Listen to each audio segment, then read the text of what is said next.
Voilà, Ingeta, Ingeta, Ingeta, Ingeta, Ingeta. J'avais pas prévu de faire ces directs. Bon, j'ai suivi un peu vidéo à Kofi, il faut dire vrai. Hein, les gens m'ont appelé, Kofi consort, si et là, voilà, il faut recadrer, il faut dire des choses, il faut voir, machin et tout. Bon. Kofi, il fait les shows. Kofi, il fait les shows. Ils enrôlent là et il faut aller dans la démarche à intimidation, il faut aller dans la démarche oiseau à Nango. Moi, je pense qu'il n'y a rien de nouveau dans le discours Kofi Alobi. Hein. Il a fait des vidéos le plus chaud que ça. Hein. Il a fait des vidéos. Hein. Et pas ça, Moutali Bosso, ça, là, Mbotendeko, ça, Moutali Alain. Après, Moutali Bosso, tu as ça, là, chaud. Concert, tous les cas, chaud et salama. Chaud et salama, il y a un mouquette. Il y a Jibé, il y a danger. Il y a Jibé, il y a Mboa, Nil, Ivoirien, Camerounais, aux hommes qui vont travailler en pleine réunion, pendant la scène de Nibo. À tenir, pendant attaquer déjà Bino. Mais Moutazonga si mazate. Concert est bétate. Hérita, les cas, benga moutona tembaya, penza boy, tu as mata pas ça là pour abandi pe répétition. Asuka Nanzela.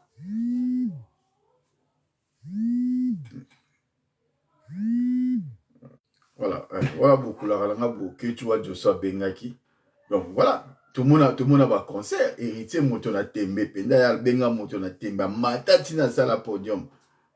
Gaepe ba beti. Tout ça, lui, il fallait tout ça là. On a fait ce qu'il fallait faire. Et puis, lorsque Kofi na vidéo na zolo bake, nga lika jour il faut moto pe la pe. Il faut na meka. Nordanga au moins quand nengo bike, il faut moto pe la. Il faut tout le monde nenge bango wazali. Ndebi bakendara jusque où? Parce que ton concert a hérité Nilama qui a 2017, ils ont cru aussi qu'à Netika Yoboy, combattant rien, bon, voilà, Tomeka, combat paix, Félix a commis président, une bonne partie, combattant, Kei, Saliboy, combat si le logo est salati. Banda combat, ebi na histoire, combat, événement, action et salama na kata combat. Où tout le monde était ensemble, la famille, la grande famille était unie. Événement où Salamaki na Paris, na élection a été Tshisekedi na Champs-Élysées, na avenue à Champs-Élysées, na Bruxelles et tout ça. Mais Oyo et Salamaki na Paris, na concert ya Fali. Et qui c'est qui s'était passé voilà toujours bonsoir Chantal, voilà toujours Bunda pour la élection Tshisekedi des acquis volés. Mais le peuple congolais était tous ensemble. Mais là où il a Fali, les Congolais étaient divisés. Une bonne partie ya combat ils ont prédit leur au salamate. Même aussi service pour quand que leur au salamate. Ils ont vu ce qui s'est passé ces jours-là. Ko gérer mboka ba gérer mboka na sentimate. Ko ba gérer mboka na sentimate ndenge yo ndeko, tu penses et tout, ozoloba, ouais, tout ça. Moi je dis na est-ce que bandeko na ngai travaillons. Bon, à la paniquer dans la vidéo, Kofi a sali na makamu, Kofi a lobi, to Kofi a kieb, loba ne kaka. Et ça guerre à banner, il faut à bongo à lobi, ou à grimaçon à sali. Mais, bon, tiens, moutou na bino ke, il se prépare en conséquence. Alors, le fait qu'il y a zolinga moto pe là, le fait que Kofi a zolinga ke affrontement et salama entre les Congolais, le fait qu'il y a dans la démarche dans moutou na yeke, il faut monter paix là, il faut pas Congolais ba bomana o eko ya. Et ça là qui c'est un peu l'état d'esprit de la personne. On a gagné quoi dans ce qui s'est passé dans le concert ya Fali. Ouais, salut Chilo, bon indeko. On a gagné quoi? Le peuple a gagné parce que le message ya Congo est vendu. Le premier à Congo, ça n'a jamais été, du moins pour la majorité des gens, ça n'a jamais été que la Kabila kocha Moutoumoussou soit un Congolais. Sinon, on n'allait pas combattre Kalev, Kimbuta, Bochab. Si on l'avait combattu, ils étaient bien des Congolais. On les avait combattus parce qu'ils sont en train de travailler pour le maintien du système. Il faudrait que les gens fassent la part des choses. Bah, oh, bah, yaki na combat pour na Félix Azwa pouvoir, au poto Kabila alongwa, Kongola quand on a pouvoir, bah, si bah, kenda. Bah, oh, bah, dans la katia combat, c'est des gens qui se battent contre un système. Et Kofi fait partie du système. Kofi parle, oui, musique n'a batu bayokaka. Musique n'a batu bayoka ati. Ce qu'on sali œuvre comme, on sali œuvre d'esprit na yo, au mettre en mon vente, et à sous œuvre na yo, moutou a bimisi mon na ya sombi musique na et comme musique na ye, quoi yo kaka, et à musique na yo te. Bat bayoka musique na yo te parce que aux autres musique ito salanzembo, to zunzembo, au PC en offeré bat bayoka. Non, les gens achètent. Bat basomba ba sede na bango ba sombi, ba pe ba osomba nzembo na ligne ba sombi, ba yoka meloko ba sombi na mboko na bango. C'est pas comme si aucun magasin se met là-bas vers ça, on va pas te dire oui, et là, bilamba na ngai bola ta bozo finga non. Tu commercialises les produits on a ceux qui ba sombi yango et comme yabango. Et comme yabango ça sou ya yote. Donc bande ko ngai boza paniquer te. Moi, je réponds juste pour rassurer Bino pour que vous arrivez à comprendre que nous travaillons, travailler nga personnellement. Moi, moi, je ne parle pas de nous. Parce que le nous, ils ont caché un peu beaucoup de choses. On a vu dans Makamba concert, tant aux Bundana, tout ça à gauche, à droite, bah, chacun sait le rôle, et là, on a une rôle à jouer qui, hein. Tant Makamba ici, il y a Botumsu, bah, Oleka, bah, Oloba, oh, Chemon, Azolo, Babe, tout ça là qui, bah, Bengaki, préfecture à Bengaki, bah, non. La préfecture ne m'a jamais appelé.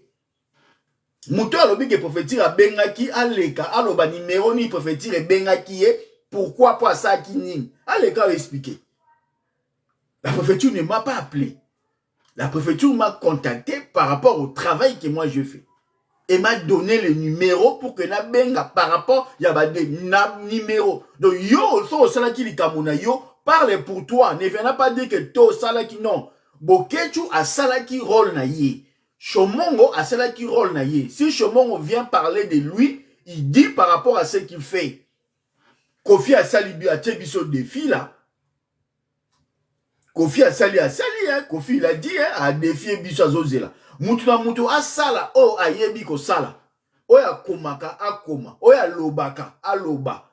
Oya atakaka na ba micro nenge komi boye ba nini tout ça. Donc a ça la vidéo a télémela a loba. Que chacun fasse ce qu'il est en train de faire. Que chacun fasse ce qu'il sait faire.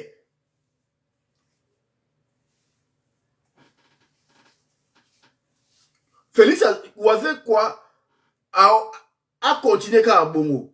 Mais on répond à Kofi. Donc je n'ai pas envie à compter dans les détails. Kofi parle, il dit oui, ils ont fait un courrier il y a 2-3 jours. Après, préfecture à Bangui à répondre. Mon gars, tu rêves. Tu rêves, hein? Tokenara na ba tribunal na préfecture, hein? Na concert ya fali, hein? Et les conséquences, ezalaki nenge ezalaki. Na ba concert ya ba héritier, na ba concert ya ba fali. Il y a eu des précédents. Depuis 2009, il y a eu des précédents sur le concert. Et la préfecture a des éléments. Surtout, sur vos comportements. Lorsque toi, tu passes au salut vidéo, tu dis oui, il faut jour wana. Olingo mona neni pareil qu'on paie la moto. Et aux autres inciter, tu incites à la violence. Quand tu fais une vidéo comme ça, Kofi, tu dis ça, tu aux autres inciter parce que vidéo oh yo sali. Nena yo zo kanté, tu la 3 jours pour to sali kambu. Vidéo oh yo sali, batu ba ozwango, ba technicien, ba informaticien oh ba yebi, ba okataka morceau wana. Basali ba capture d'écran, ba pensi et kei na qui des droits. Yebango acte nyonso yo opposé, tu es suivi. Acte nyonso to opposé, tout ça peut suivi. Nenge yo zo sala ba recrutement na yo do recruter au tunda les gens ba recruter batou pour que ba bundi ça ba sala boy. Tu es suivi, mets ça dans tes oreilles Kofi. Mukolo conseil wane robeta te, okanisate ke ndokaza yo. Kofi comment ça na te ke yo. Le tribunal correctionnel de Nanterre a condamné Kayo na amende à 5 000 € pour avoir facilité entrée et séjour irrégulier en France. Kofi. Tant qu'on condamné Kyo récemment là, tant qu'on condamné Kyo. On a la condamnation. Il y a un tribunal correctionnel à Paris. Au foot à monde pour avoir facilité l'entrée et le séjour irrégulier. Donc, il y a l'immigration clandestine. Et puis, les noms, tant que vous avez un musicien, vous avez une répétition à Paris. Les musiciens, vous avez un ba kota na France illégalement. Ba kota na France na ba visa en tant que musicien à quartier latin bazonga te.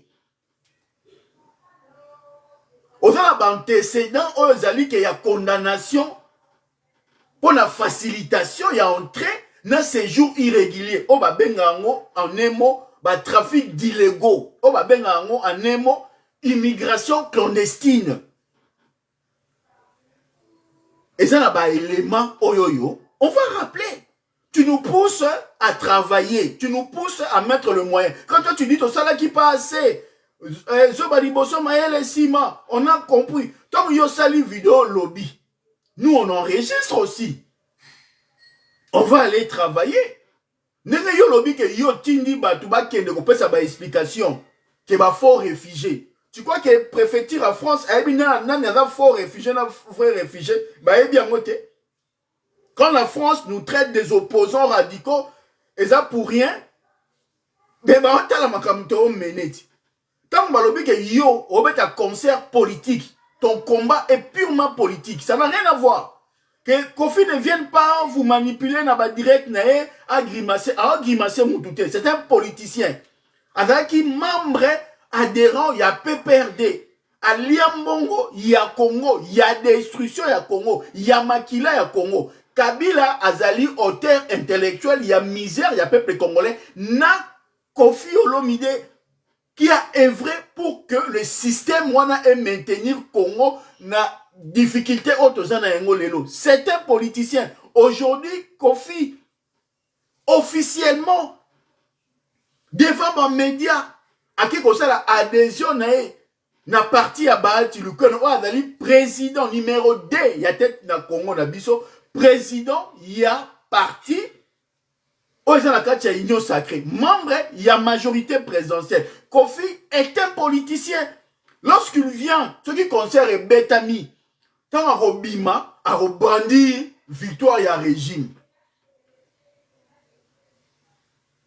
Kofi, à sa membre, il y a parti politique, hein? À sa politicien, hein? Kofi, à sa campagne en 2011 contre Etienne Tshisekedi, hein? Kofi, à Benga Tshisekedi, il y a Jean.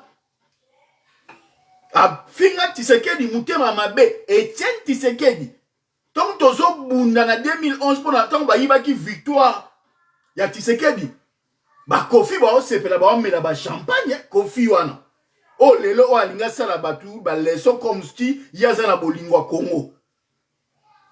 Bandeko nanga to telema. Kofi a alimenté tension yemoko.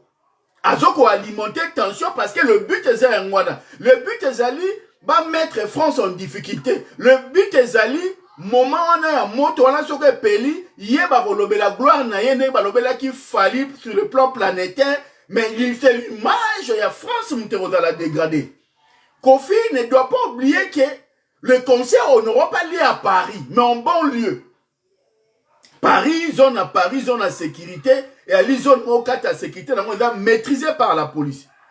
Le 92, banlieue, surtout, on a la maîtrise, mais quand on a banlieue, on a parité. Mila quand on a Paris, mis sur le Kangama. Dans banlieue, il faut réfléchir 2 fois, 3 fois.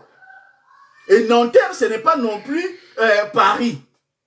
C'est une commune populaire. Yébela, lorsque tu fais une vidéo comme ça, tu publies, tu mets les moyens, on doit c'est que tu veux voir le feu à Paris. Attends, les autorités vont regarder ta vidéo. Moi, enregistrer vidéo, wana. Bon là qui s'attend parce que la vidéo ils ont incité provocation et ali ba vidéo moko provocatrice on va pousser batou ba ya jour wana ba son découdre Parce qu'en même temps, tu es en train d'enregistrer, recruter, faire ce que tu es en train de faire. Baebio pona violence na yo. Baebio parcours na yo artiste moko violent sur tous les plans. Le parcours y est, on a résumé ton parcours. Tout ça les biographie na yo. Sur le plan, il y a violence na yo. Sur la manière dont yo traite kabatu. Ndeko nangai. Il y a eu un moment où on a été gentil, on a dit akulutu. Misiki na to lingango. Misiki na o âge na po qui 70 ans ko mukolo. Kola, c'est l'amboula. Éviter ma polémique, éviter ma guéguerre. On a dit que les temps sont durs pour tout le monde. On n'a pas interdit les concerts que pour Kofi. On a interdit les concerts pour une cause patriotique. Le veille patriotique doit continuer. Ça ne va pas au pays. Les lois Félix a eu un contrat, il y a minene, il y a mboka, accord commercial signé à Pessi, minéré na biso par Rwanda. On ne doit pas encourager ça. Et toi, tu fais partie de ta majorité au pouvoir, Yo Kofi. Et tu penses que tu vas intimider les gens? Tu penses que ceux qui ont le bijou, Wana Bokomona, tout ça va salir 300 plaintes. Oui, mais plainte au compte de Peko Kifi, tu peux dire ce que tu veux. Au compte tu plainte Wapi. Au compte si plainte Wapi. Dis-le nous. Il y a ça, ça dit plainte Loba. Au compte il plainte pour Nanine, pour Nanine. Batunine, oh yo, au Tinda, na préfecture, bah, qui n'est expliquer. Oh, bah, l'équipe, ils sont qui n'est expliquer. Au fait, la moutou, oh yo, au Tinda, à l'équipe bisoté. Na, qui n'est expliquer. Ce qui est ministre na yo actuel, azalaki avocat na yo, ozalaki ba mité. Zaki na cadre ya contrat commercial. Au foute qui est mbongo pour défendre na cadre musala na ye. Ko intimider batute et ça est l'autre. Ko intimider batute. Ba Congolais muta intimider mais tout bon bunde la Congo. To bunde la Congo, Kofi bunde la Congo parce que ma Congo est allié. Kofi azan neye mongana yote ngana to na Congo, Kofi azan na Sierra Leone. Ngana yo, ngana boketu ngana ba ya edi bolombo na mona ba Starleta, to na Congo, to na mboka musu okete. Kofi azan tantôt plutôt. Kofi okene na Sierra Leone na West Afrique ba oyamba mais ngana to okene wapi. Ngana to okene wapi. Fait boni boye. Mutagi masebino azate. Bon défendre ma na bino Congo jusqu'au bout. Jibe pena kutu 100% Congolais vandina et moi na mboka jibe pena ala pasa okete kaka na Congo wana siko yo tamu jiba betaka osengaka bosangana te tamu fali abetaki yo est-ce que yo sengaki batu basangana po protéger fali wera tanga osala makamune yo bengaki wera po bosangana waze kwa lelo yo komo benga waze kwa yo na waze kwa bosola siko yo ko moni ke yo komi na difficulté okomi ko benga ba musicien musu ba ya basangana po ba cha yo poids. Pourtant, il y a yo beta yo matamapeka. Mouton chao pour avate aussi sango. Le roi yo, on a toujours dans la logique où on a dénigrer la diaspora. Il y a qu'on humilier, il y a qu'on finga. Soit ni taba congolais. Bande kona ngai. Il faut jour wana bisonio soto telema. Conseil wana c'est la banlieue, c'est la parité. C'est na Paris encore, c'est un peu différent. Na banlieue, c'est compliqué parce que bah tu vas regarder dans tous les sens, dans tous les sens. Et puis bah on tient on a mutu na Kofi. On est allé pour moi économie en France. 92 allé fierté la France. 92 allé la bourgeoisie de la France. Bah on a 92. Et puis quartier de France et allé quartier va faire. Et allé deuxième quartier va faire en Europe après London City. Donc image à France hein, et on a la mise en jeu ce jour-là. Jour à concert na yo. Tiens na mutu na yo. Il suffit qu'à taper moko zika de tout ça, bah médias oh bah roya parce que les médias sont au courant. Bah médias bah faire au courant que bah concert à bah congolais et ça au risque. Bah concert à bah congolais ça sensible. Dis-toi que na banlieue wana nenge tozawana, il se passera forcément des choses. Il se passera forcément des choses parce que dans un bateau bah roya on défend les bah cause na bango. Ils ont le droit de manifester, ils ont le droit de faire n'engue au lobby, n'engue au kuna lobby. Donc, nous allons saisir la préfecture, nous sommes en train de saisir la préfecture. Nous sommes dans une démarche, il y a qu'au prévenir, concert et qu'au bétate. Tu n'es pas un modèle, oh, na terme à probité, na terme à violence, tu es le premier artiste congolais reconnu pour la violence. Tu dois retenir, tu as un parcours, on va reprendre la justice, tu as un parcours. Ba poursuite judiciaire na Kenya, na ba concert na Zambie, ba bengana pour la violence faite, ba élément tout on a étayé, je l'ai étayé, point par point. En telle date, il a été, voilà, condamné pour n'avoir facilité, en telle date, il a fait ceci, en telle date, il a fait, je vais relater les faits. Le fait n'a relaté les faits du début jusqu'à la fin. Et on va rappeler toujours sur le principe, on mettra lumière sur le fait que tous en a besoin, il y a climat, moko apaisé, cohésion entre les Congolais. Est-ce que l'artiste a dans la probité morale? Est-ce que l'artiste a dans le parcours judiciaire, il y a dans le judiciaire, de la violence, de la sorte de nyonso? Parcours n'a pas allé, hein? Faut pas croire que tu vas commenter, on va continuer à écrire. Hein? Toi, appelle Ito Ibayokaka, hein? Parce qu'on a aussi un crédit. Hein? Bon, paniquer la binoté. Pour avoir un mouton, à Oloba, toi, au Komaroleka, biso, Azan été.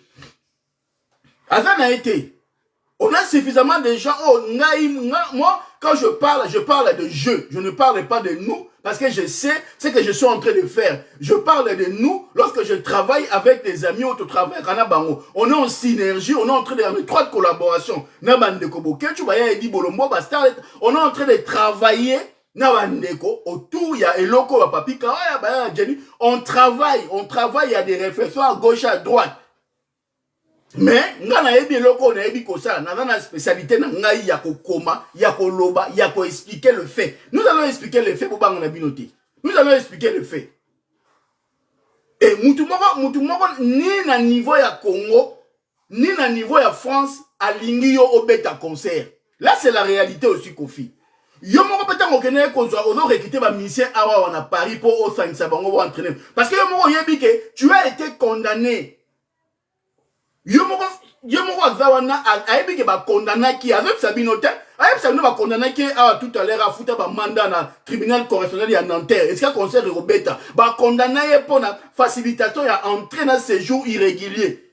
Yé wana kofi, aibi ça ba tout. Et là qui c'est immigration clandestine, yo, ba condamné qui yo là, tant tu vas auto condamné 2 ans par rapport à ba viol sur mineur na auto condamné. Tu avais encore rajouté là qui condamnation par rapport à tribunal correctionnel il y a Nanterre pour avoir facilité nino séjour et puis l'on a entrée nino irrégulière.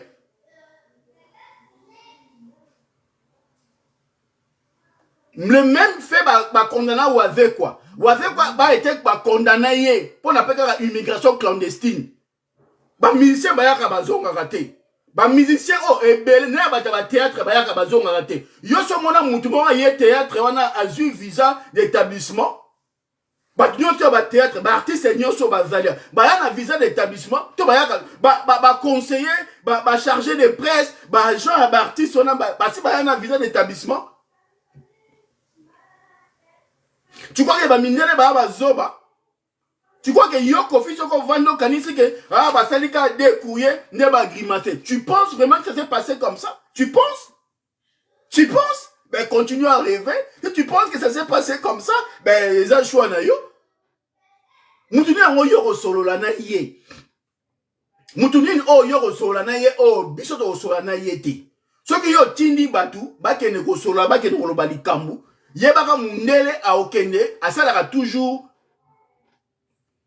enquête contradictoire, c'est qu'on dit dans terme, dans jargon. Enquête contradictoire, ça veut dire que ceux qui yo yebisier, combattant na ba fort réfugié. Ah oui, si mundele a otangi, chomongo, bokechu, mundele on ça la enquête contradictoire. Ah ok, ne yoga version wanati. Ah ok, na YouTube batali misala basalaka. Ah ok, na YouTube batali ba combat ba menaka. Et mundele on ça la définition ya opposition eza nini eza nani. Yobi combien de bateaux, bazu ba statut ba réfugié na kati moko baza protégé, attends que ba réfugié yobi yango. Yobi combien de réfugiés politiques bazo protéger bango ne ba mener musala bango. tozali tozala rôle na biso ya ko défendre Congo contre un système. Kofi fait partie ya système. Kofi, comme les autres artistes, travaille pour que le peuple congolais soit abruti. Kofi travaille pour que le peuple congolais et Sika Zali ala la pongi pour que le système se maintienne. Yonanga to bundisa système. Oh, tu l'as dans la carte, dans un rôle moko, il y a dans un rôle politique, Kofi dans un rôle artistique et musical. Chacun son rôle dans ce système-là. Mutuna mutana na rôle na kata système wana papi kawaya. Mutuna mutana na rôle na kata système ya occupation. Les Kofi, les Wera, bango bazana rôle moko artistique. Bango bazon maintenir système via la musique. Bokene bo aboutir bango na ba danse moko boye, dépravation à mère sœur banini belé bo baby ça bo ça la bo violer bo torturer bo ça rôle na bango wana. Ba politique c'est le quoi ba chilombo rôle na bango ezana discours politique discours tribal ya rosala. On est sur un front. On est sur un front OK ba kaboli bango ba rôle. Ce n'est pas normal ba langisa 5 concerts ba tie wera liboso ba tie Kofi na suka ba tie fere na katikati ba bakisi waze kwa na fabrication. Yo kasi apwani. Ba bi oto tshana wera soki ba meki ko bundisa wera to kangata msu batu. Soki pe ya wera simbite to meki su waze kwa soki pe indi ale fere na suka to suta na Kofi. Donc ba sali plan na bango, ba sali calcul na bango na boulke. Chaque concert, chaque étape au matin, il y aura des têtes qui vont tomber. Et ben d'accord réduire biso. Ils pensaient être plus malins que nous. On connaît ces jeux-là. On connaît ces jeux-là. Et Kofi na souka, c'est pas un hasard. C'est pas un hasard, bazui grand comme Wera batie liboso, batie Kofi na souka, c'est pas un hasard. Et dans les plans, il y a système, il y a occupation. C'est le pouvoir en place qui est derrière. Moi, on dit Kofi Azana, on a recruté Batou. Ah, on a recruté Batou pour que, paniquer, faire paniquer Batou, intimider Batou. On a vu ça avec les artistes précédents. Oh, méga qui na Congo, méga na Zénith. On a même été agressé, biso. À l'époque, la résistance était au grand complet. En pleine réunion, Jiba Tinda Batou pour attaquer biso. Tu vois que tu vas au Bangisanani, et à Makamba Congo. Toi, tu as fait le choix de travailler avec les systèmes pour la destruction, pour l'abrutissement du peuple congolais. Fais ton travail. Et nous, on est des patriotes, on est des Congolais. On considère que, dans le niveau de la diaspora congolaise, le peuple congolais a qu'on perd de temps, il doit être concentré sur le Congo, sur l'avenir, par rapport aux enjeux qu'il y a. Donc, le travail se fait sur cette manière-là, et nous allons continuer à œuvrer pour que le peuple congolais ait des véritables patriotes. Et ça va être comme ça. Nous allons faire ce que nous savons faire. Nous savons saisir acquis des droits pour nous alerter, pour dire qu'aujourd'hui, voilà, c'est l'artiste qui est dans la provocation, c'est l'artiste qui menace. Donc, s'il y a réaction, il y a violence et bandit, ça va être par rapport à le fait qu'il est en train de nous provoquer. La vidéo, il y a Kofi, et c'est une vidéo provocatrice, incitation à la violence. C'est ça l'interpellation que moi je fais de ta vidéo, Kofi. Et si cette interprétation, moi, c'est comme ça que je vais dire. On est là au mortier. De la même façon que yo tindi batunamba que ne ko expliquer, de la même façon que combat et tindi nga chemin on a laboratoire que ne ko expliquer. Et on a la parole na yo contre parole na nga, parole na bino contre parole na biso, et sur la base des faits, on verra entre toi et nous qui ont raison et qui ont tort. Parce que moi je partirai sur le fait. Sur le caractère, il y a immigration clandestine au passé na Zali. Yo que ne koloba que toi faux réfugié. Oui. Ne laisse pas comparer entre immigration clandestine. Il y a Batou oh yo me marabango sous prétexte bah y a concert. Mais ceux qui va commis un concert après concert bah commis aux facilités entrée dans séjour régulier à Batouana. Et c'est pour ça on peut pas te donner le visa parce que tu as été condamné pour ce fait-là dans le tribunal correctionnel. C'est le premier point. Et après, deuxième point, sur le caractère, il y a discours naïo. On veut inciter à la violence. Et tu dis clairement que tu veux avoir le feu ce jour-là. Ça veut dire que toi, tu organises, toi tu incites, toi tu provoques pour que la diaspora, pour que les résistants, pour que les opposants radicaux puissent mettre en action des machines pour mettre à feu la France. C'est ça ton discours, le résumé de ton discours. Et ça, tu le paieras. De la même manière, ils ont critiqué Ouera pour la violence de la maison Schengen. C'est la même chose que toi, tu incites à la violence. Tu veux voir que la violence surgir ces jours et concerne yo. Cette vidéo sera suivie par des services. De la même manière, toi, quand tu fais tes vidéos, de la même manière que Yolobik au délégué Batou. C'est la même manière. Lorsque cette partie, je le fais en français, c'est justement pour faciliter l'interprétation et la compréhension des services pour qu'ils arrivent à comprendre que tout ça, dans la guerre médiatique, le mieux, la résistance, la diaspora, les opposants, ça derrière, prendre acte de la position, puis appel, il y a violence, et de l'autre côté, tu dois te justifier. Et je vais inviter même ma service, Balandao de près, Balandao ma communication dans Batouno, parce que qu'est-ce qui se cache derrière? Derrière ce que tu dis, oui, Batouba, je vois un mot là. Ça veut dire quoi? Tu incites, tu provoques. Et c'est comme ça qu'il y a le fait après dans le concert. Est-ce que fait on a eu pour alimenter pour mettre ça sur les deux parties, il y a résisté à la diaspora, on n'en sait rien. Mais au moins, on a pris acte. Il y a ma déclaration on a eu, autant une déclaration solennelle à partir de Kinshasa. Tu attends voir le fait, tu attends voir ces jours-là, image de la France et Béba. Eh bien, il y a la défense, l'image de la France. You Arena, c'est la plus grande salle d'Europe. Et c'est la deuxième salle au monde. Tu penses aujourd'hui, yo concerne yo des artistes mon na monde ba ebioté na États-Unis ba ebioté, aux un artiste local, communautaire, un concert purement communautaire. Et c'est toi qui vas venir jouer et tu incites les gens à venir foutre la merde pour que ce jour il y a concert ouana, la France est en berne. C'est l'image de la France que tu veux dégrader.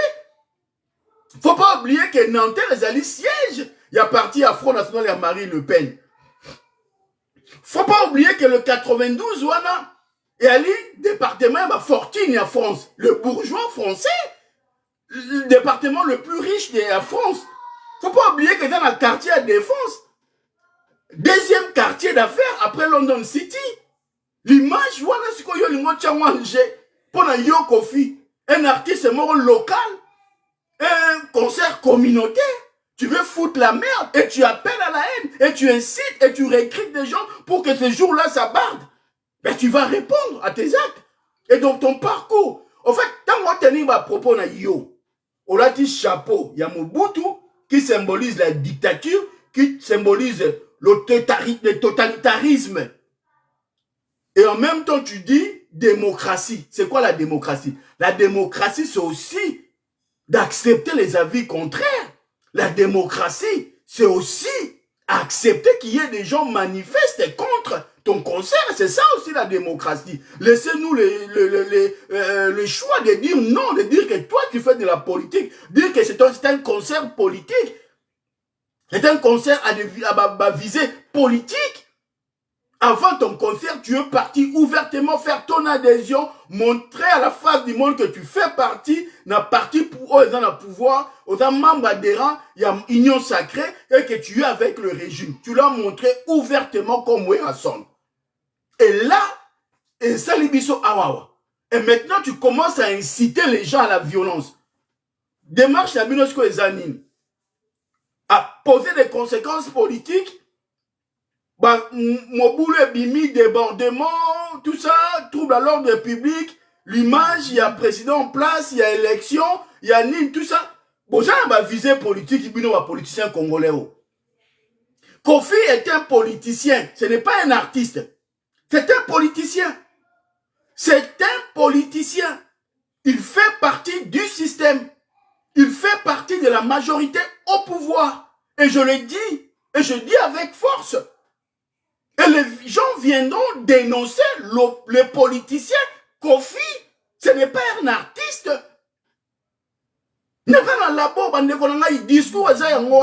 Lorsque tu as expliqué, on se bat, un politicien congolais qui œuvre pour le maintien du système, pour la destruction du Congo. Kofi n'est plus un artiste, c'est un politicien. c'est un concert politique. C'est un concert à visée politique. Le but, il y a concert où Zali montrer à la face du monde que tout va bien au Congo. Le but, il y a concert où bonjour Ndekonanga Mboyo. Le but, il y a concert où il y a que tout va bien et que le pays est bien géré et que tout va bien. Il y a la démocratie, il y a ma victime, il y a le droit de l'homme, mais tout est rose. Alors du coup, le peuple doit danser et le peuple danse. C'est ça le but. Or, nous, on vient justement montrer qu'il y a un mal au Congo. Et ça ne va pas au Congo. Empêcher ce concert, c'est encore une fois pour nous de montrer qu'il y a des choses qui ne vont pas. Tant que la situation socio-politique ne sera pas améliorée sur place au pays, on ne va pas danser. Il n'y a pas mieux que ça. Il n'y a pas mieux que ça. Il n'y a pas mieux que ça, Kofi. Et tu vas expliquer. Il faut pas expliquer. Ils doivent expliquer à la préfecture pourquoi ton concert dans Zambie a été interdit. Il faut qu'on explique, Batou. Pourquoi tu as été chassé par l'administration kenyane. Il faut qu'on explique pourquoi tu as été interpellé. Mais le fait qu'on a eu un homme intouchable au Congo, bah, ça qui semblait, ils ont fait un semblant d'interpellation. Bah, mais mieux on a Makala, 2 jours après, ils t'ont libéré parce que tu faisais partie du système. Tu dois expliquer. Et lorsqu'on va dire que tu es quelqu'un de violent, tu es quelqu'un d'incitation à la violence et tu recrutes des gens pour inciter à la violence, il y aura des faits. Parce que ton passé, ils ont signifié qui tu es. Un de Wanangaï.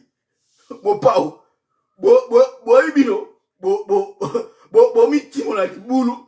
Obi kundama. O mitimo li libulu yo moko. Ka vidéo o yo sali. Ka vidéo on de mtu retourner contre yo. Parce que bino wana ba communicant te.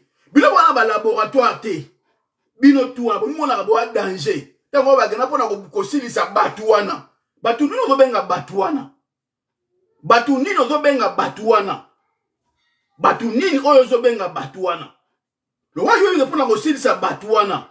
On verra. On verra. Aussi sa batu wana na ba moyen nini. On silisa batu wana zo benga batu wana to ko silisa bango. On va faire des procès d'intention. Vidéo na yo, et ça va servir d'investigation. Vidéo na yo, et va servir d'alibi. Quand tu appelles les artistes congolais de se mettre ensemble pour finir avec les opposants congolais là. Qu'on finisse dans quel sens?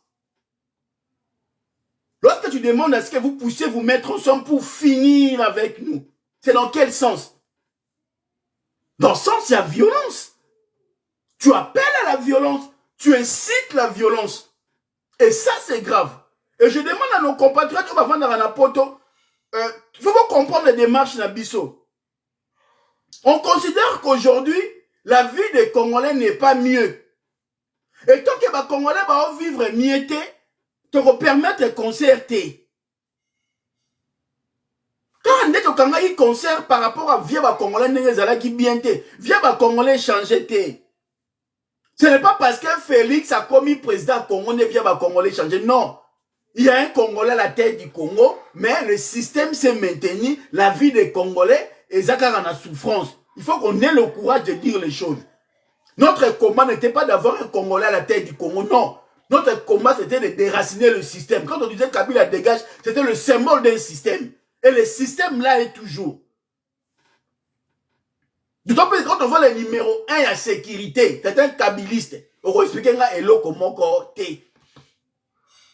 je parle du numéro 1 à Conseil national de la sécurité. Chef Yanani, conseiller spécial en matière de sécurité. Il y a Mboka, numéro 1 à sécurité, Mboka, un kabiliste. Matchesili.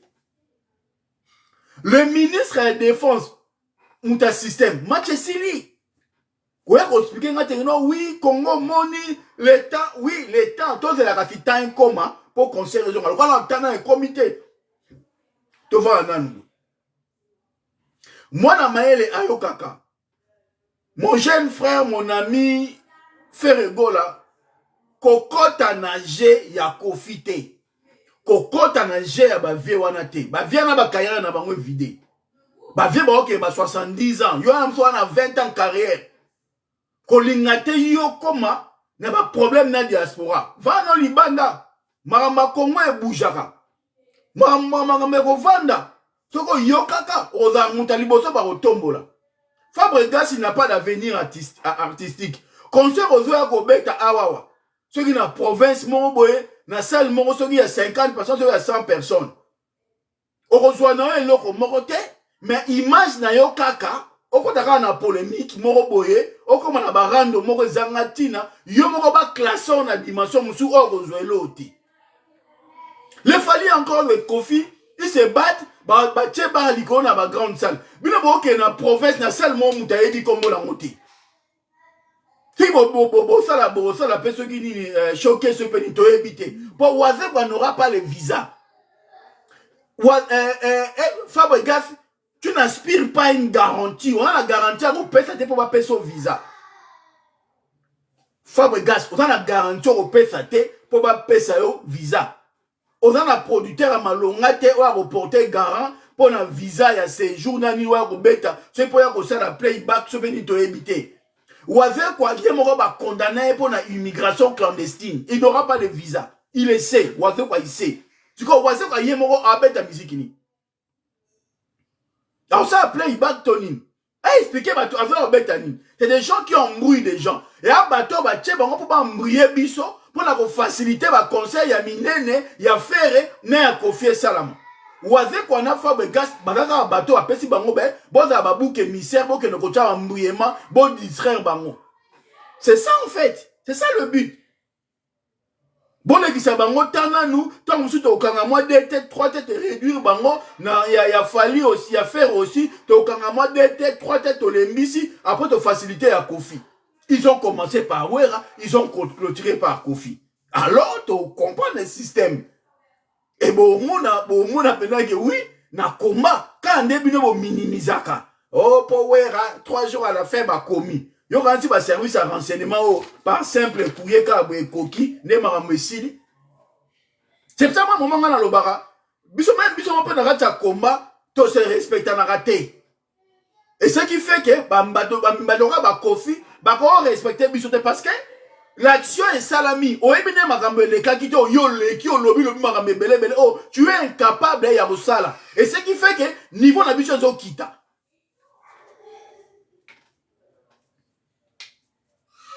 Kofi a lobby, parce que Mouta Leka loba, Mouta Leka a expliqué stratégie, a même stratégie, attends la oya au sale, à ça la oya ebo sale, pour Kofi a défier Bisso. Abijou wana ya lingi pena, moi abi moto fou épée là, Kofi. C'est Kofi qui a dit ça. C'est pas moi, c'est Kofi. Il a fait une vidéo, il a fait des menaces, il a dit qu'il faut un moto épée la journée, il a envie de voir le feu. Il a dit, c'est l'artiste Kofi qui a dit ça, qui veut voir le feu ce jour-là. Il y a la vidéo. Je ne fais que reproduire ce qu'il a dit. Je dis à haute voix. J'ai rappelé ce que Kofi a dit sur sa vidéo. Et moi, je n'avais pas vu. Nani, beau-frère, t'as un loco, Banim. Oh, Natala Boy. Oh, Kofi. Nalandi, mais le mec, voilà, le vieux, Azo, n'a pas compris, n'était. Bah, vieux, bah, on a ba code té. Bafana bayana ba pota batanga banchik mais ba intégrité bana ba code société bana ba code administratif tenene betaka po biso on sali vidéo na 2 secondes na décoder ngo tak na zuel élément ka elo mo lo ba na vidéo na ya mwana bou e balukelio ne Kofi ba bloko lobi belé wana. Oui, il y a aussi des faux réfugiés. On est là, on appelle ça statut réfugié. Je crois qu'en France, on donne des statuts comme ça à la con. Na mikolo ne Congo est commis. Comme on a besoin de faux réfugiés à Nîmes. Mais maintenant, nous aussi, pour se défendre, Tobi Misa Makambe Bele, parce que y a un fond de faux réfugiés. On comprend? Via Tindi Batou, Bagelo Bageta faux réfugiés. Bon, d'accord. Ton limite à faux réfugiés. Siko, tout ça, tout se défendre, tout se défendre, Siko. N'a pas dit, bon, vieux Siko, bah, qu'on a encore un tribunal correspondant, il y a Nanterre, et Sika conseil les alliés. Pour avoir facilité l'entrée séjour irrégulier. Immigration clandestine, ta. on explique ce qu'on dit. On a d'Algérie. Yozo koti sa batou de manière clandestine. Immigration clandestine. Au côté sa batou. Bangoulou. Ba au côté. So tali ka liste ba musicien ba ya na théâtre, na ba porte-parole, na ba Jean Abion. To bimisio to bimi boye. Yo aussi ba peso visa. Na ba voyage yo sala yo toi-même tu as reconnu na vidéo na yo que oui, on ramène les bazons en ndambu. Tu as dit fait na vidéo na yo moko. Tonton, je n'ai rien fait. Je reproduis ce que tu as fait. Ce que tu as dit sur ta vidéo, na au décor. Tu comprends ça là? Ngaza neni. Il faut comprendre la fonctionnement na ngai. Ngaza mutalobi na lingala lobi na vidéo, na komi yango na français na papier, na pesi yango koti. Au sali vidéo na décortiqué vidéo en 3 morceaux. Il a parlé que bayaka ni bakendaka bazonga ndam. Ça veut dire que une partie est tikalaka. Comme on a monini. Entrée et séjour irrégulier. Premier problème. Yangwana. Yemo lobby jour wana moto epela. Yemo ba une émission. Dis-moi le fait, je te dirai le droit. Na émission, le fait, bokota ki mobimba, bozongi ndambu. Kokota mobimba, bozonga ndambu, ça s'appelle immigration clandestine. C'est ça le droit. Tant yo lobi ke boya jour wana ebele bolingo mona moto epela. Ça veut dire quoi? Le fait yo lobi ke moto olingo mona moto epela. En droit, ça se dirait incitation à la violence. Mon pao. On lobi nanga le fait na pesio ba droit. Siko yo osala batu oyo ba résumé makamne nga na résumé boité. Siko ngaso no so na mundele. Na esi mundele tala. Il y a le fait, bon, c'est pas fait, bon, il y a un droit. Bon, on a un fait notre droit. C'est quoi, c'est pas qu'à concert, oh, le mani, que donc, ton convocation, oh, ton comment il y a 3 jours, 4 jours après, ah, il vient, au moins, bino, bon, qualité. Viens, bon, mi col, mais bon, colaté. Bon, mi colo, bon, colaté. Comment on y va? Bon, Mikolo. Bah, si on a la vidéo, mon pas, Guimas, na une vidéo, on a décortiqué, tac, tac, tac, tac, tac, tac, tac, tac, tac, na une élément. Bah, fait, na tchango droit. Allez, ta, masasi, ta, ka, makambo yo lobby, ka ya mwana na déformant, ka oyo lobby, ka la na déformant. Pourquoi? Parce que, boebo lobate. Pourquoi? Parce que bon on dit bon l'équipe on a ba combattant bon balabala bon minimiser bango bon battre batala bangangu mi tout ezo sala na ndenga osakana te. Siko le problème nous ali parce que bon sous-estimer ba adversaire na bino. Toi moni Congo zo kende sima et que liboso te. C'est parce que bon sous-estimer ba tout. Même na niveau diaspora même na niveau combat même entre nous. Tout c'est sous-estimer. Mutu amona chomon chomon foto to étouffé kaka. Ata manga chomon osa lo koko sala ngote. Ata manga muboke cho sala koko sala ngote. Mais oyaka na logique kaka na sous-estimer kaka na réduire neti kaka neti. Babloko kofia osala. Babloko weka yaki nango. Azo sous-estimer ndenge nini. Amona kaka batongo abaka ba batumo ase ba combattant ba voyou batumo obwe. Gambata. Tu fais une vidéo 1h30, on sous-estimer Batou, on gaffe, on bimisa, babiloko, on babiloko, on bimisa, on va porter juridique dans le côté.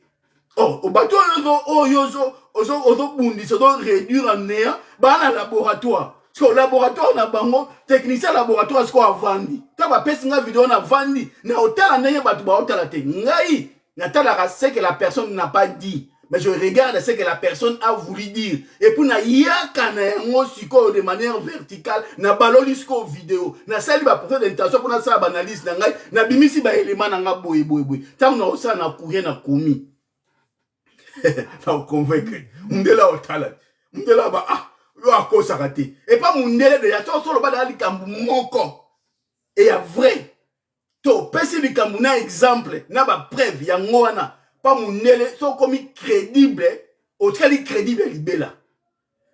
Ma besko ya mundele angwa.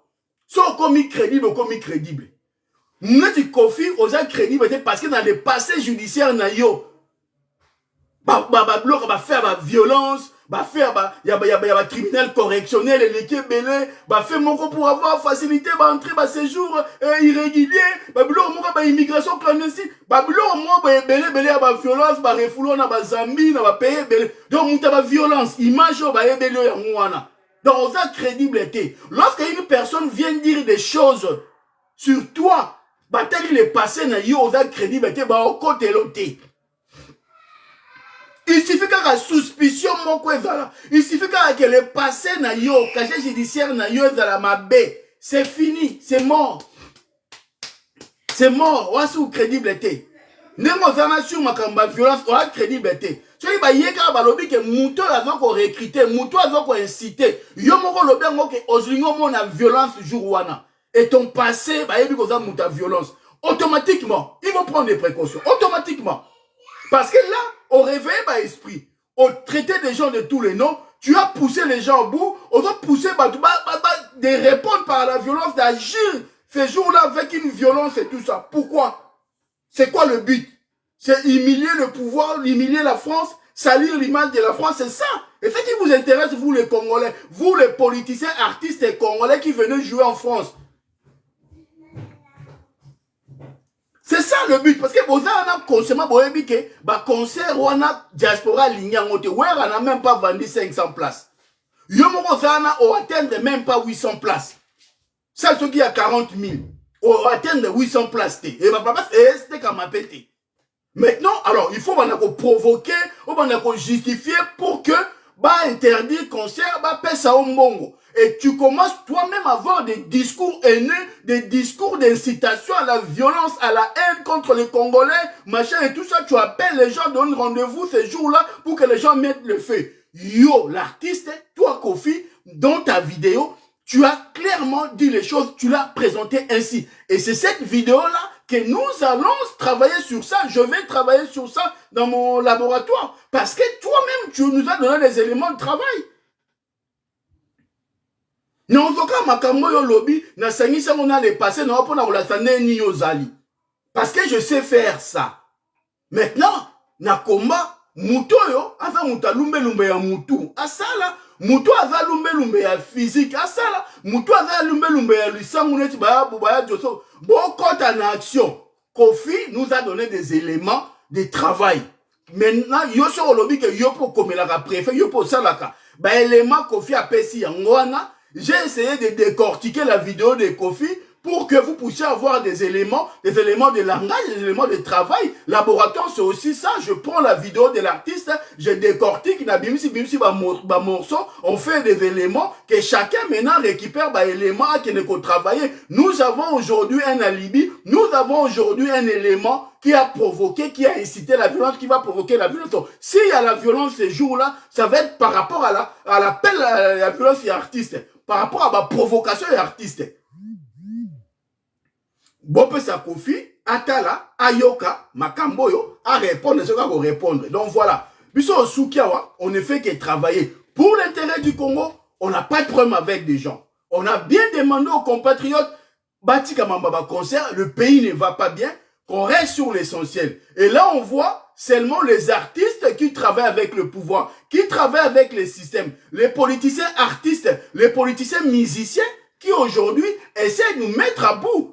Nous pousse à la violence, nous pousse à agir, nous pousse à être sur le nerf, nous pousse à aller trop loin dans la dynamique à action et tout ça. Mais il dit oui, je vais recruter les gens vont aller à la préfecture dire aussi que bazar. Ah, là tu incites. Nous on va aller, mais de manière responsable, de manière posée, on prendra les faits, on prendra condamnation dans la justice, on prendra tes vidéos, on prendra ma photo, tout ça, ma capture d'écran. Il y a parti à PPRD, il y a parti à Bahati, on montrera que le président a parti dans la président Sénat, on montrera que le parti dans la majorité union sacrée, on montrera, on te montrera ma vidéo na yo, bozobi na yo, na ba chilombo, na ba caméra, ensemble na mariage à caméra, on montrera tout ce qu'on va montrer. Que tu as mis avec le gouverneur, on montrera tout. Tout l'accent, tout bon meloté. Et puis, bah, qu'on trancher. Tu vas me dire que yo faut bête. Ah, bah, on va précaution la bango tali bango zamboka na bango. Tu vas bah, yo que la biso, bah, yo que la biso. Mais, tokotala. On est, tu as sur les 3 octobre, il y a encore du boulot à faire. Il y a du boulot à faire. Moi, enregistrer la vidéo, on a peu l'ongwaté dans YouTube. Bon, kata moi, ndambu. Bon, bimisa, ko morceau ebele. Tozong, c'est un morceau na moko, po eleki moulai. Voilà, bon, facilité, nga pe musala. Bon, kata, partir le bagi magambu ya. Alinga mona batu na violence, bukati ya ndambu. Partout alobi yo ba soki bakei na groupe bakei na rebelle bazonga na ndambu botia ngo penda bokata ngo pendambu botitela ngai bokata ba partie ba video ezebele bokata kata makambo alobi ke ba tini batu bakende kofunda biso na ba prophétique dans ba faux réfugiés bokata ngo pendambu ndambu ngape na zongi selai bobanga te musale na bien la boesa bien botamela nzamba pesa so makasi. Tout ça makasi, santé ça bien, tout continuer moussala. Voilà. Donc pour moi, il y a un non-événement. On a vu des situations dures dans la conférence à JB. Tout ça, bah tac au tout zoati. Bah tac qui pendant la néga au saranate. Il a fallu pédale qui facilité. Et Rita mi bengara moto na tembe. Na bolora, continue na gata salle. À salle à la répétition. Fallait quand tu na podium répétition quand tu na podium abetika chambre bakati donc ba on meka kaka ba on meka mais ba monaki ba monaki ba e bien que nous on vient toyaka to expliquer to bino to éviter cohésion dans la paix sociale ce n'est pas le moment la situation au boy ba risque yango ceux qui ba yo keli biso ba yo qui peut ba yo ki biso te ah to skoli maboko mais ceux qui peut ba yo keli biso te to kendaka na tribunal pour okende kosenga tribunal à 4 ayoke la biso a éviter que to comme na ba débordement to comme na ba risque ya fallu to kendaka na tribunal j'avais porté les dossiers na combat bande ko faire combat to kendaki na tribunal to sengi botika balingite parce que communauté congolaise et la communauté peut ba bato ba teti ko faire teti e monter ko faire fungoli rando tanga leki a minimiser finga vandi a créer rando et que kongola a mutarando ana diaspora ku to lesa mutu te bato ku ba soma ba musique na to ka musique no te to somba musique na o nuance ya te ko yi obetela bato gratuitement non obetela bato gratuitement te kofi musique na o te ka ngo ya lo kwa mutasali lipa na yo asali na la boulangerie na sala ka mapa kete ka mapa on expliquer parce que vous lire ka mapa na lire ka mapa non les gens donnent l'argent achètent le pain au vimbo on a la lipa et a musa na bongo ni musa no zo yemba musa no so yembi o teki banzembo no ba futi mbongo ba vi banzembo na yo alors ko lobaka jamais boyo ka banzembo na to ka banzembo na to ka banzembo to sombi ngana ka banzembo na ote ese ngana sina ya o saleli nganzembo gratuite au pesinga ito sali banzembo ba sino no gratuit au kaboli en bas ou que les gens achètent so ina sombi le comme yangai verser ça comme ça la chemise na ye so ngana sombi verser on banga te que voilà ta chemise na non c'est con moi j'achète na lati na PC il y a un échange aux humours on a nganga na zue lamba yo tali musique na o tchango na ba sedo zo tekango ngana sombi o expliquer na musique o ka musique na musique non ni na o ka musique na sombi na yoka ka musique na sombi ça se trouve na musique na yoka na pays ma parole na ote na yoka ka guitare et tout ya soliste wana zo betana besoin de rythme wana na ba tora ba kino tora ba pita na massa mon pa abongola wa mutema ara lela wenge mabe pasteur comme pasteur je me souviens na fête boy massa mso azora diplôme ba te wenge ah siko pour la tumbole de bien mais mon cher, quand la musique passe à Zalia, passe à la bas, la musique est bêta. N'a pas parole, non, avoir son. On pas habillé, alors on a parole, il y a wenge de boaka. Mais on a un son, donc rythme, on a la guitare, on a un son. Pasteur, abibotika, on a un son. Trop bouka na aussi. Donc ça veut dire que Kofi. Ce qui m'a sombi CD na yo, ce qui m'a tient musique na yo, tant que azo kano ba parole na yo te nzembo na yo azo kaka ndenge ba instrument zo beta dume zo beta tant que azo kaka ndenge ba kero ba mise musu ba osala mungongo no alinga na ngote na ba parole non. Donc arrête un peu un peu ce côté gamin là de dire que boyo kaka ba musique nanga non, les gens achètent ce que tu mets en vente et ce qui t'a chona à sombelo on est commis ayi oya ko botola ngote et il a le droit d'en faire ce qu'il veut parce qu'à sombiango. Donc sur l'igno ba ba musique na yo gratuitement, en ce moment, vous allez dire que vous avez musique. Mais tant que les gens achètent, tant que tu commercialises tes œuvres, alors, Kola, c'est là qui 70 ans, au comprendre. Donc, en tout cas, merci. Oza vient à Bisso, je vais continuer à dire qu'on fait vient à Bisso à Lemba. Oza vient, Oza Mouto pour ça la fierté à Congo, même à Tasso, Oza à côté Msou Congolais, côté Msou Sierra Leone. Mais, la côté vient. Tout le temps, il a raconté qui congolais, moi, fierté, pas moi, Mkeza. Mais Kola. Ça appelle un Mkolo. Parce que la biloko, on a ma vidéo, comme lobby, il y a un bloc à génération, à un certain moment, il faut dire qu'à mon âge, je ne dois plus polémiquer. À mon âge, je dois faire ça, je dois faire ceci. Même si ce concert-là ne pas lié aux Zanoka bien. Alors, évite des polémiques à la con. Évite les enfants, les carabas, on a critiqué. Et maintenant, vous le ferez, héritier, falloir l'avenir musical est à Congo dans Maboko Nabino. Évitez de rentrer dans ce jeu au Chabino. Parce que vous n'aurez que des yeux pour plaire après. Parce que ce que Baniko Zonga na fere. Baniko Zonga to zongi sima. Na ba mise no ya suka oyo yana bango. Combien batika la combien ba zonga. Au mona ke au baby ça ba chance na ko ba visa l'ambassade. Au baby ça. Oko baby ça ndeko nga fere. Weka siko a babysit. A babysit. A babysit. Solidarité wa zaka na mundele. Boye bien ngote. Solidarité o mundela zala nango. Yo mona ka mundela o sekisa o boya o lobano boye. Ah monsieur, ah je suis désolé, c'est pas moi, c'est l'autre. Ah c'est pas moi. Ba obini soko bongo, tu eleki ka bongo eleki. OK, bango tout va ensemble. Ba fonctionner à bongo. Faut pas comprendre. Boya ba poto bo na poto 40 à 30 mais aux intégrité bon faut te péter parce que to pona pona vina e ba ni bona ba code société bona ba code administratif ya ba mboko ska bo fona te bo comprendre ça désolant mundelete bo comprendre te wa to lo ba ne ka bo to bondela e ka ne na bondela ke o kofi na bi vie tika eloko mais yo mo to pelisa faire aux en avenir na o kofi ka comme da mkolo waze quoi même na ki na betaka na été aye na kaka sa mouye et ça la moi makele ba cha moi ka ça la muto beta comment on peut to bien monter ba bien on ba tika ngo wapi to yebi na biso pété mais ateka liba je peux ta ba fiche à pamba na fa bregase pour ba disa batou bo perdre de temps na no to yebi pété mais to za na maele mais faire rigola ndeko na nga faire rigola ozana venir na yo makasi. Yo na fali karaboué, bon me mara makambu karaboué, neza ega achibe na wer. Neza ega kofine papa we mbana ba emene karaboué bino mbale. Bon continuer quand la dynamique wana.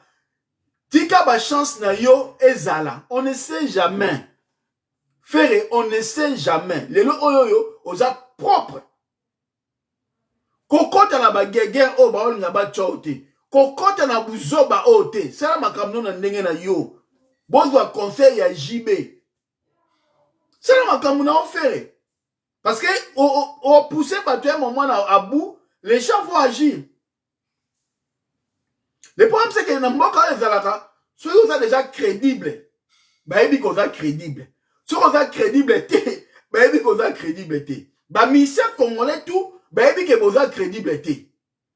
À chaque fois que vous avez un visa, vous changez comment bah musicien, bah nini, vous changez kaka. Mais ba mission on va dire kala bazonga petit kala te batikala ba ebina bango mais bino bo tumbola ba pota boto pousser bango et Kofi a dit ya ba eborabi to me ma mission tout mais to zonga ndam batikala ba benga ngoni na c'est ça le fait na droit ce ko benga ngoti yo lobi le balanga le fait je te dirai le droit dis-moi ce qu'en droit on dit quoi ah mon IV hein facilitation à l'entrée et bah, séjour irrégulier, c'est ça en droit. Correctionnel, ta au lieu. Tant on le va, monter pélagie, on a les faits, on a droit, on a vous avez incité Batnani. Condamnation correctionnelle vie. Ah, moi. Parce que tant que tu expliquer, on va plus mêler au visa. Oh, bah, petit, wana, bah, comment à la dernière minute, bah, guima, c'était. Tu expliquer à peine ma cambo. Tu comment à peine, on a 4 pages, 5 pages. On expliquer peine, bah, faire un exemple, boy. On te fait ma pièce jointe, bah, next. Bah, capture d'écran, bah, CD, bah, vidéo. Donc, il a rappelé un dossier qui. Il a rappelé un dossier à Moussala. Et tu as mis son temps. Tu vas comment na koti la bonne, la bonne, bungi, na comme na rata la bo. Mais un obima. Il y a un boulot, il y a un moutoki, il y a un boulot. Il y a un boulot. Donc, des fois, tu es fier. Il y a ça, le Moussala, l'équipe, bien, l'équipe, n'a mis koum ici. Oui, parce que, ça a un peu courage de continuer. Na comme nos arrêtés, na sale loko, na vanda nye, pour na se peser, tout ça là qui a monté. C'est tout ça là qui n'a pas battu dans le loba. Mais passion na zomona, ceux qui n'a eu résultat, des fois pour permettre à se défouler moralement, psychologiquement, pour que ça ait force na continuer. Ceux qui ont dit que ça là qui li kam loba pour yo, ko bateke to te. Ba oya ba to. Oya lumba physique ya terrain. Oya to ebi ke ba lobela nga loba makambo na tipo, na ebe ça la muti. Moi je fais ce que je sais faire. Et puis moi toujours na se soumettre à bateau ba ebi ko sala lumbe o nga na ebo sala te ba sala nga na sala lumbe o nga na ebi. Et c'est ça l'efficacité. Koloba mobilisation to ebi ke non mobilisation eza bokechu. Récolte à fond. Koluka ba partenaire ba ya Laurent Sokoko ba blo ebele nga na ebo sala mote. Mutasala ngo bokechu. Mais mouton mutako ya na libakisi na e. Bon nga na ebi boy, nga na ebi boy, nga na ebi boy, nga na sala boy. Et ça li force. Et ça lui force. Et ça lui force. Donc voilà un peu. Bon, paniquer. Bon, ça a bien. Tout ça a bien. Tout ça a bien. Toi bien. Qu'on fait un peu si biso belema puis so msala. Du moins à niveau laboratoire na zu ba elema ebele na kati ya vidéo wana. Je vais travailler ça, na pour enrichir en haut. Ya pe si bino ba fait, yema avec dis-moi le fait na oui so droit. Mais c'est na ba fait na ba droit. Parce que kena ko lukas ko ba avocat na wana. C'est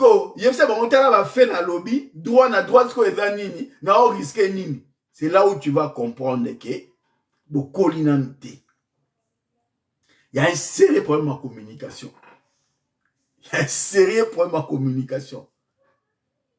Voilà. Combat est comme Moutou. Lumbe, bureau. Lumbe, plan BP, et ça la résistance. On te fait résistance. Et ça la ezali. Tant qu'on a un travail. On a fait alors, artiste et abisso, ils sont politiciens, ils sont congolais, surtout au niveau diaspora, au niveau résident. Arrêtez de minimiser biso. Arrêtez, il faut arrêter en gros. Pour vous avez à faire. Tant que vous minimisez biso, vous n'avez biso rien. Bon, nous mettons dans la pour le mettre dans la mituka bon minimiser l'adversaire nao yo mon adversaire on a rien ok les mecs à ça comment ba si ba comment na ba dimension moko boy ba comment na ba niveau moko boy bo surtout na tongo boy to comme na kin to zu pouvoir bo surtout na ndema to comme na kin to zu pouvoir makambo ko parce que bozo minimiser bozo négliger bozo pola bo ndimate. Bon, que ne mbangu, bon, mais la paiement. Mais bon, ni marate, bon, ça va net. Merci. Allez. Bon, début à semaine. Moi, je finis le direct. Donc là, c'était juste pour répondre à Kofi. Fallait n'en répondre quand même. Moi, j'avais pas regardé la vidéo. C'est à la suite, Bengi. De l'habiter là, t'as une vidéo en haut. Nathalie Angopé, Nazuba élément. Et donc, voilà, il fallait rassurer, il fallait que je rassure les gens, les frères. Donc voilà, nous on est dans les bons. Après, si vous avez élément. Après, si vous avez élément et belé. Voilà. Après, bon, si vous avez un réflexe juridique un peu, et on va ça là, si on va salir la vidéo bongo, à lobby bongo, on a un monde juridique, et puis voilà, judiciaire. Et puis, ça va un réflexe juridique, on va monter sur ma cam Kofi à lobby. on a avantage autre ça on a raté labo ya ngwana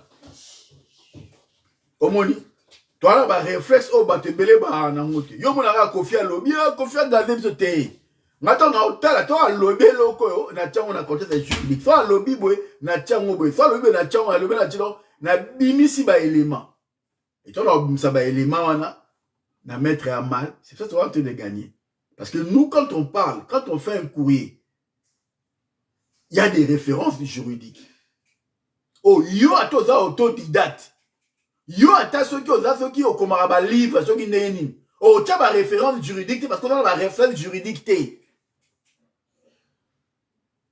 okoma ndenge olobaka nga na okoma ndenge nalobaka te na expliqué noni na décortiquer bon ya Kofi totali vidéo aux 10 personnes ou 100 personnes voire 1000 personnes mais on n'a pas résumé la vidéo à Kofi de la même façon.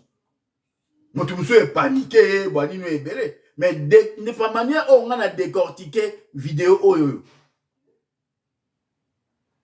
Nandenge ba tout le monde décortiqué, au moins que nandenge mutu mutu atalaki yango initié mutu et ane monté. Donc ngai na reçoit vidéo, na zu yango, na zu élément oyo, na vu tac na travailler na ko exploiter, on a sali na décortiquer on a bimisi ba élément on a baloli yango kaka vidéo na yemoko na zu ba élément on a balukela yemoko oyo yemoko ko tia en difficulté pour concerner betaté na vidéo na yemoko we rapenga na bloko na lobaki na makambo na sala to sagini to zuka ba biloko ya lobi na o ya komina o ya sali na mabena le passé to baloli yango eza na ba bongo mutu kaka kozana mutu moi intelligence pour comprendre les choses moi ma réflexe à droit il faut aller juridique ça parce que ça en aux en difficulté aux en limité aux en na ba regard mon croisé té o va nous ala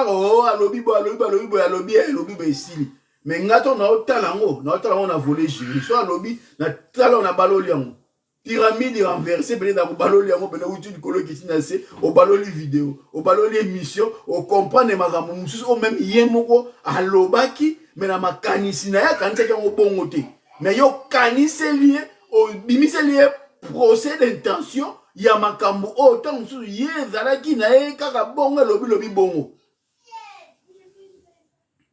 c'est ça laboratoire bon minimiser laboratoire te démonstration donc voilà bon beta masasi bon loba na ba vidéo azo ba réponse na ye amona ke tozali oya koloba na oya bi koloba na nenga koloba mais il faut qu'il y ait du répondant voilà parce que moi si na zate moi na zate tout au bout de la Congo na biso ye a faire la pouvoir azamuta pouvoir ali a mbonga pouvoir ngana otoli a mbonga pouvoir te ngana oto bunda pona ba mama na biso ba souffrir na mboka pona ba leki na biso pona ba koko na biso pona ba ndeko na biso ba pona Congo ba souffrir lui il en a rien à foutre et puis ngana yo to ara na Congo il y a dans la Congo et puis dans la Sierra Leone on a deux pays nuance il y a dans la Sierra Leone ngana yo to na Sierra Leone te il y a dans muta George we na Sierra Leone kuna ceux qui peut Libéria ceux qui peut ba côté kuna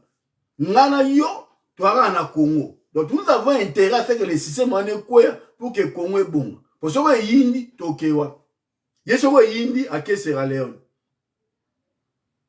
sosola ingeta